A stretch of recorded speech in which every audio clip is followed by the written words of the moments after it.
Hey guys, so you'll have to not mind me, I'm a little bit under the weather right now, but I thought I would tell you some mini story times about things that happened at the mental hospital and answer a couple more questions that you guys had. So I'm pretty sure I starred the ones that I didn't answer, so if I answered them, I'm sorry, but I just want to make sure that I answered them. So somebody said, what kinds of things do they do there for you? Um, Obviously they like attend to your basic needs, so like they feed you and provide you clothes and like towels to shower, but you have to bring like your own shampoos and stuff. They give you meds. They like usually like you meet with somebody every single day, so they'll like assess you throughout and they'll like give you meds and like adjust your meds depending on your needs, and it's like not really like counseling service, but almost, plus like they'll give you meds to help anything that you need help with. And another thing is like when you move on to the other side, you have way more privileges. So I think it was Tuesdays we had bingo where you could win like candy and sometimes toys and like chips and like books and cards and stuff like that. And then that night we'd also get pizza, which was fun. And then some nights, I don't remember which night it was, we would have like a circle, like a talking circle, and there'd be like a focus for the day. So one of them was like mindfulness and how to be more mindful of yourself and your actions and like your feelings and stuff like that. So, and then you got a chance to talk if you wanted to, and we'd go around and we'd ask everybody like their name and who their nurse was and then how they were feeling that day. And sometimes it was kind of sad because some people would rate like a 4 from a 1 to 10, and I just want to like go over and hug them. Like there were so many people there that were so sad, and I just tried to help everybody in the way that I could. And I actually made a lot of friends there, which was nice not to be alone. But yeah, and then I think I mentioned before we had school there. There was a like workout room with like pool and stuff. And then in school we would have gym and like an IA like work thing, so you can build stuff if you wanted. I made a couple necklaces, and yeah, that's all I can really think of. But other than that, just like support. Like there was one time I didn't want to go to school. Like I just felt like shit, to be honest. And I didn't want to go to school. I just wanted to sleep. And the girl that was in the room with me, her like mom was coming in and her mom's friend, so I couldn't nap during like lunch. So I just really wanted to sleep, and like some of the nurses were kind of mean about it. Like you had to go to school, which like I get, but like, you know, we're in a hospital. Sometimes we don't feel like it. And one nurse came in and she asked me if I was okay, I think, and then I was like, yeah, blah, blah, blah, and then I just started crying, and I went out there and I was like, I'm not okay. And then she came into my room and she talked to me and she said it's super normal because you were at like such a high, and now like normal feels so low. So it's okay to like miss that feeling. And also I really missed home, just like being able to like lay in my own bed and stuff. But yeah, they were really supportive most of the time. Some of them were a little bit stricter than others, and by some of them I mean one. But yeah, I liked most of the nurses and they were very helpful. We'll do this one first.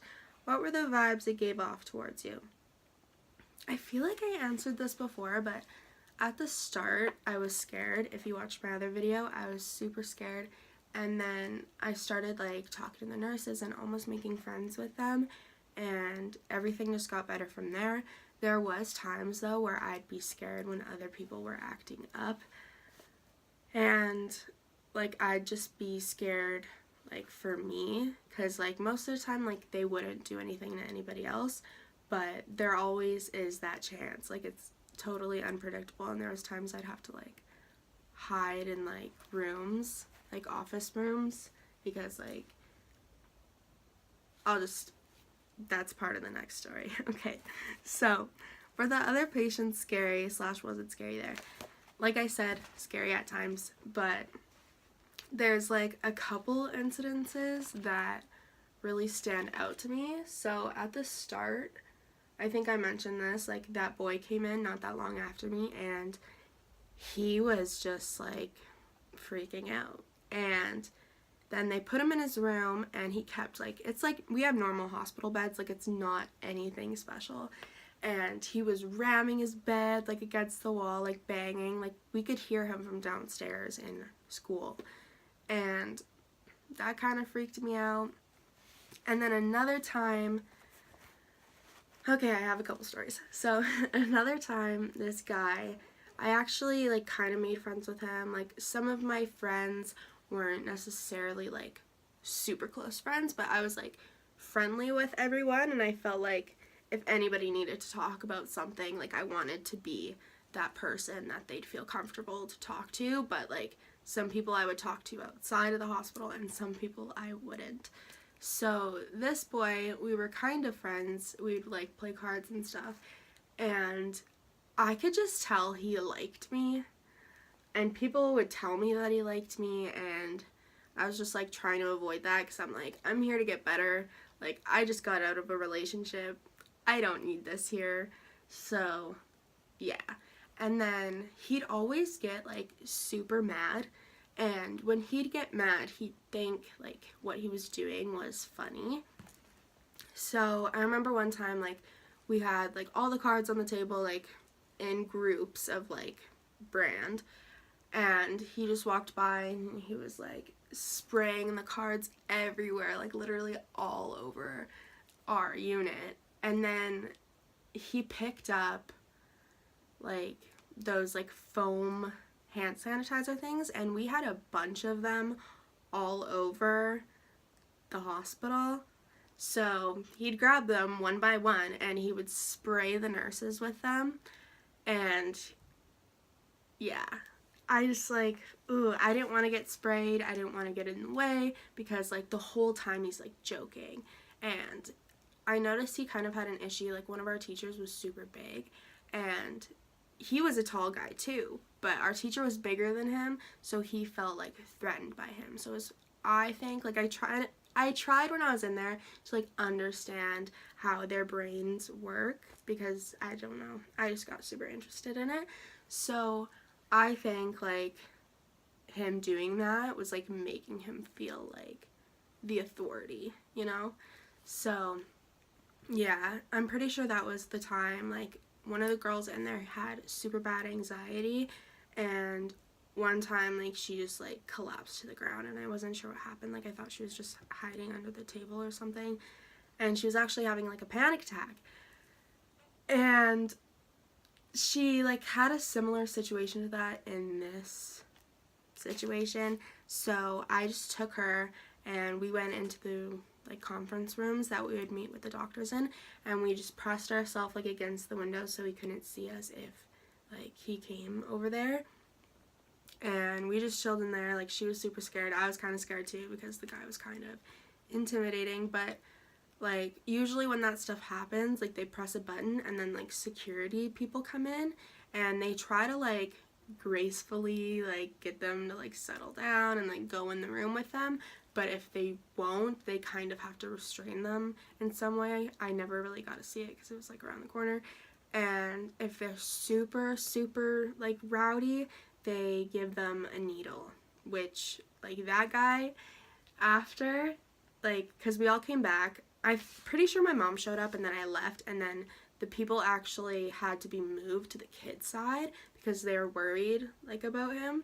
And then so when we all came back, we were like watching a movie, and that guy got the shot, and you could hear him in his bed snoring. He was passed out, and then he woke up, I think, at like 8 or 9. Like, he had a really good sleep, and he was super fine after that. But like a lot of people in there just have moments, and I saw a lot of them, and you just have to kind of like mind your own business, but obviously like you do watch. There's another instance, like we had this guy nurse, and I loved him so much, and I don't want to say he is gay, but like he had a very feminine voice, and like I don't know, you'd do stuff and he'd be like, oh, you know, like he had it going on. But I don't want to like label him, but he was a super good guy, super sweet. And one of the guys that was with us was a street kid. I'm pretty sure, like, he lived with his mom at times because she would come in, but I'm pretty sure he, like, lived on the street too.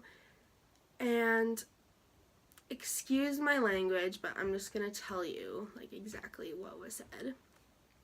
He, like, looked at him, and he was like, dicks are for chicks, you faggot. And I was like, oh my god, like I felt so bad for this guy because I loved him, and like in that position you can't really do anything about like that person saying that to you, and his face was just so red and I just wanted to give him a big hug, and yeah, I felt so bad. And that boy actually attacked him a couple times, like verbally, and yeah, just like I don't know, like, I'm all for whatever you want to be, but I'm aware that people don't have the same views as me, but I believe no matter what your views are, if it's not, like, nice or supportive, you shouldn't be saying it. Like, you have the right to think whatever you want to. Some people, it's super hard to persuade them into thinking something else, but I do not believe you should use that against someone. Like, that's so sick. But, yeah. And then, the point of this video, because I'm pretty sure I'm going to clickbait this, so you watch till the end, Tana Mojo who. But, yeah, this kid escaped. You heard me. So, pretty much, this boy, like, me and my girls in there, we thought he was super cute, but he wasn't very talkative, and I'm pretty sure he was schizophrenic because one time, like, this lady was giving him meds, and he was like, will this stop, like, the voices talking to me? And that's kind of when I clued in, like, okay, like, it's not just, like, us, like, he's, like, seeing other things, too. So, yeah, and then I remember one night we were sitting there, probably like watching a movie or just like in our free time doing whatever we want to. I usually colored a lot or I wrote in my journal, which if you guys want me to go through my journal, let me know. It's not super interesting, and some parts I'll probably leave out because they're kind of morbid. But anyways, we were sitting there and he was just pacing like back and forth, like looking around, and I was like, this kid is like up to something. So I was watching him and he was just like literally looking for like any nook and cranny, like going around the corner that I told you guys about by the room where they like restrain people, just like looking for like any way out. And I didn't really realize it fully until he actually left. So one of my friends in there, his mom came, and so the guy was super close to like the entrance door that like people come in, obviously, and she opened the door like this, and this guy like literally like zooms and goes under her arm, and everybody's like, oh my god, like what do we do? And he like goes down that elevator and he's gone. And I was just like kind of scared for him because like the hospital was in kind of a sketchy area. And keep in mind, it's getting dark. So we're all sitting here and we're like, what should we name him? Paul. We'll name him Paul. We're like, where's Paul? Like, what happened to Paul? Is he coming back? And we're all like, what happens when you escape? We didn't know. And so we go to bed. Paul's not there. We wake up in the morning and Paul's there. So he didn't make it very far. He like got out of the hospital and he literally went like across into like a park and was just chilling in the park. So I'm pretty sure what happens is like they'll literally like inform like police and like everyone to like look for them, because even if it's like somebody who isn't that bad, like compared to somebody who is bad, like you don't know, like anybody is a threat. And I was actually on a 30-day lockdown because they thought I was a threat to myself. So yeah, but they found him and in the park and they brought him back. And the funny thing is, that kid got released like 2 weeks after that, and I was still there for like probably a good 2 or 3 weeks. And like I don't know if he got transferred. I don't think so, because I'm pretty sure his mom came and picked him up. But like I was just so confused. Like, how can somebody escape and then like I'm just chilling there, you know, coloring. Like obviously our issues are different, but like I didn't get it. But my doctor pretty much came to the conclusion that like I'm gonna have this forever. No matter how long I stay there, it's not gonna magically cure me. Like, it's not. So what's the point of keeping me in there when we're just gonna be doing the same thing that I could be doing with my family in my own house? And so this is a whole nother story, but pretty much I'll just like begin it and then we can end this video. So I got out, and then I started school in February. I got out like, I want to say like October 19th, something like that. And so I had to wait from October to February to go to school, because he told me I can't go to school for 6 months until my one med started kicking in. And I'll do a video kind of like telling you guys like what I'm on and stuff and what I do and like monthly treatment and stuff like that. I have to get blood tests all the time, which kind of sucks, but yeah, what was I even talking about? Seems like a good place to end it, hey? Thanks for watching this 18-minute video. Hopefully next time it'll be a little bit shorter.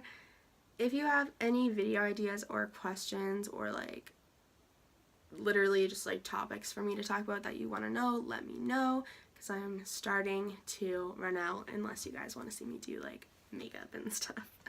But I really like making these videos. Like I said, it's really therapeutic to talk about what happened to me and hope that it'll help someone else. So thank you for watching again, and I will see you in my next video. Bye guys!